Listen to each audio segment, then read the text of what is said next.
Kak Losta ni, Makcik Nida nak cari pulut ikan masin. Kak Losta ni, makanan dia sedap-sedap.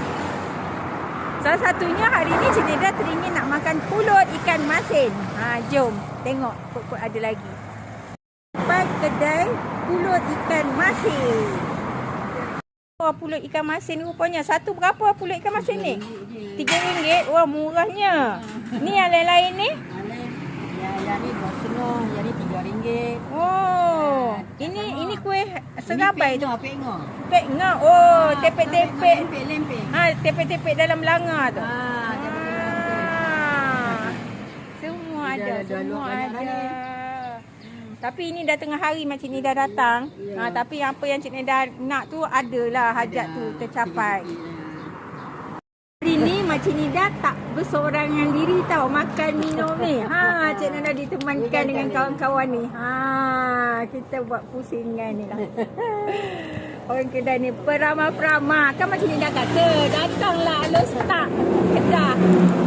Ni dia.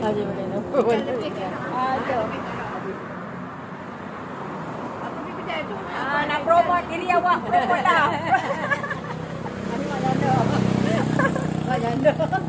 Oh, ni kedai sebelah ni. Kedai sebelah ni awak. Oh. Makan. Itu dia. Kawan baru Makcik Nida ya. Kita pergi mana-mana sentiasa ada kawan.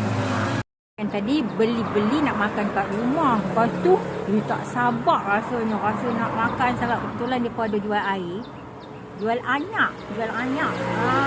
Cik Nida pun order lah anyak Nescafe 1. Nak makan lah dengan pulut tu.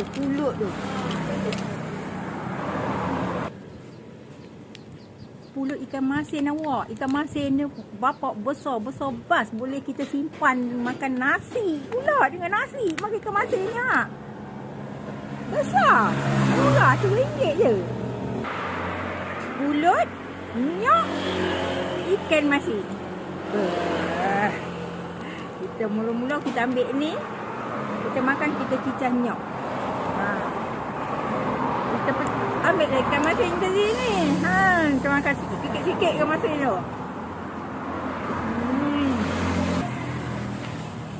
Sedap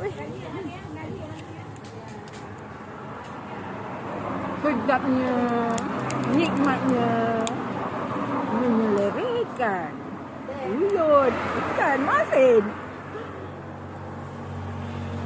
Ikan masinnya tak habis nanti mesin dah nak bawa balik, nak makan dengan nasi.